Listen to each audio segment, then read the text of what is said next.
Thank you so much, Nina. Welcome, everyone. I'm Benita Zarillo, the Member of Parliament for Port Moody Coquitlam.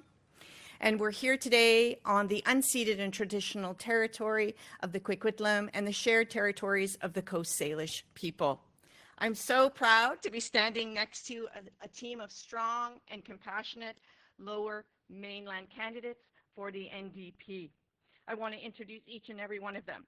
Michael Charrois from Burnaby North Seymour, Laura Dupont for Coquitlam Port Coquitlam, Martin Lee for Richmond Centre Marpole, Vanessa Sharma for Cloverdale Langley City, Daniel Heidenreich for Pitt Meadows Maple Ridge, Tammy Bentz for North Vancouver Capilano, and Jaeger Rosenberg, West Vancouver Sunshine Coast, sea to sky country. I'm proud to be a New Democrat because we are the party of working class and everyday people. But all over Canada, we're watching as the rich get rich while everyday people are paying more and more. That's why it gives me hope to have Jagmeet Singh fighting for us and fighting back on corporate greed.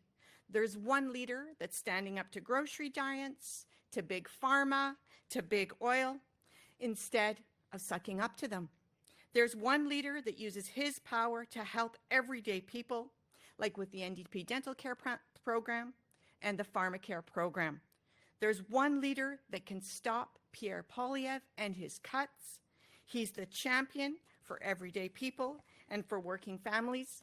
He's my friend, Jagmeet Singh. Thanks so much, Benita. Thanks for that introduction. Thank you. Thank you, Benita. And Benita, thank you for all the work you do. It's amazing to have you as a colleague and fighting so strong for the working people in Ottawa and always representing your community so well. And as Benita did, she introduced some of our Lower Mainland team. Really honored to have such a great team behind me today. We're up against a real serious threat. And folks are talking about this a lot at the doorsteps. We hear it from people every day. People are worried about Donald Trump and the threats of the attacks on our economy, the tariffs, the war that we're in now, the tariff war, the trade war that we're in. But also I've seen Canadians show a lot of resilience, a lot of strength, the desire to fight back, that fierce pride in our country.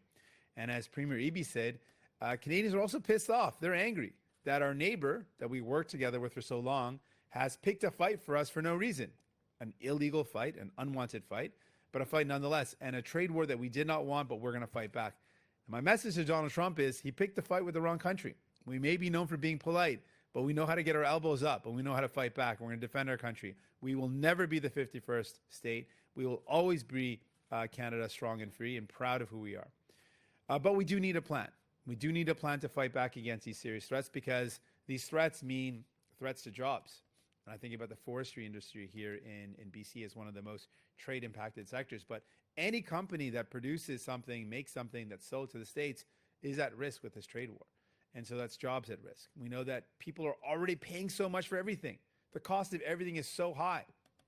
And that this trade war could mean that those costs that are already so high could go up even higher. So we need a plan. Here is our plan as New Democrats. First off, workers, Canadians, families, people are standing up and fighting back. They need a government that's going to fight back for them as well. And one of the first things we can do is make sure if a worker loses their job, that they have supports in place. And that means making sure EI is there for workers when they need it.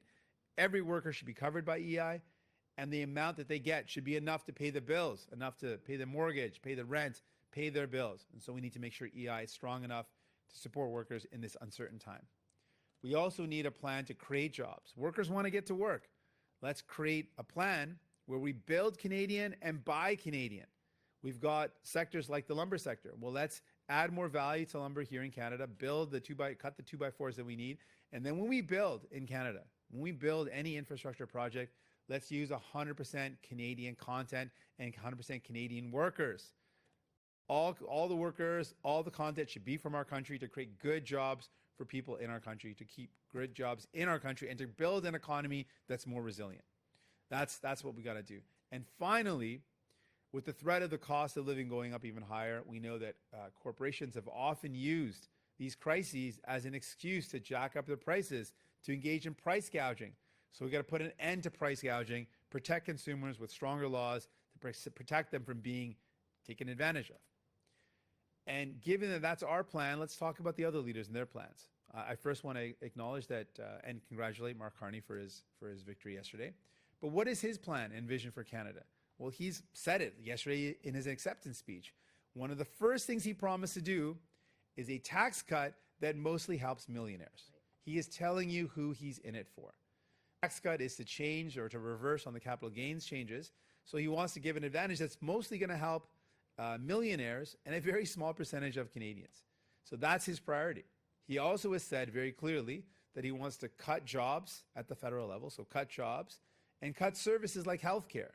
So that is his plan for the economic uncertainty of Donald Trump, for the threats of Donald Trump, is to give money to millionaires, to cut jobs, and to cut healthcare.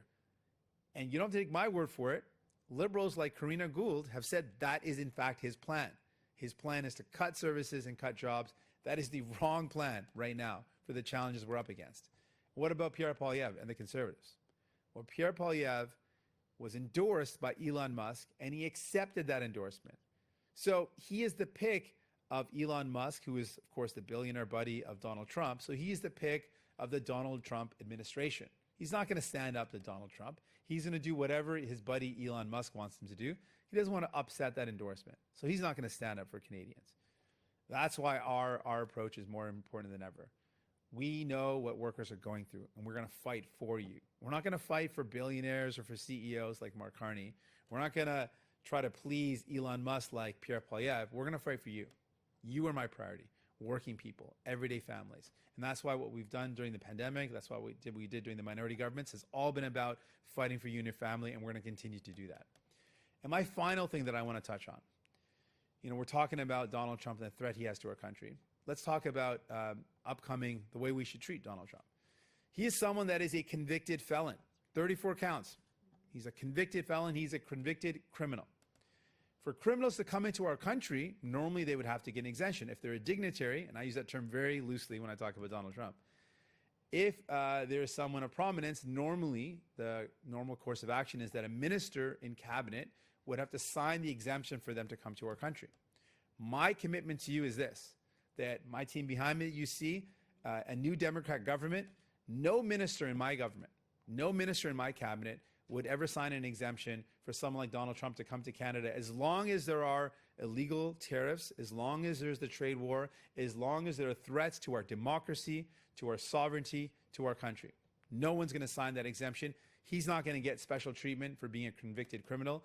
As long as he's attacking your country, he's not welcome in our country. My challenge, though, is Mark Carney is about to be sworn as Prime Minister. Will he do the same? Will he make the same commitment that a convicted criminal who's attacking our country should not get an exemption, should not get special treatment?